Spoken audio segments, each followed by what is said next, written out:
سبق نمبر 16 کاف گاف۔ اگر اس سبق کو آپ پہلی مرتبہ پڑھ رہے ہو تو سبق نمبر 3، 4، 5، 6 ان کو آپ ضرور پڑھیں تاکہ اس سبق کو پڑھنا آسان ہو جائے، اس لیے کہ اس سبق میں ہم نے اچھے سے سمجھایا ہے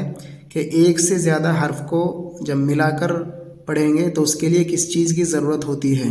اور یہ چونکہ ایک سے زیادہ حرف ہے تو اس کو کیسے پڑھا جائے گا،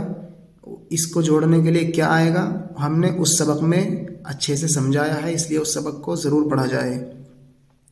کاف الف زبر کا، کاف ٹا زبر کٹ، کاف ٹا زیر کٹ، کاف ٹا پیش کٹ، کا کٹ کٹ کٹ، کا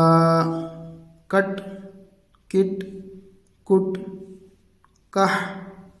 کح کح، گڑ گڑ گڑ، گڈ گڈ گڈ، کش کش کش، کع کع کع، کف کف کف، کل کل کل، کن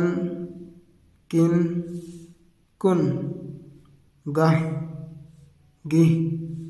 گہ۔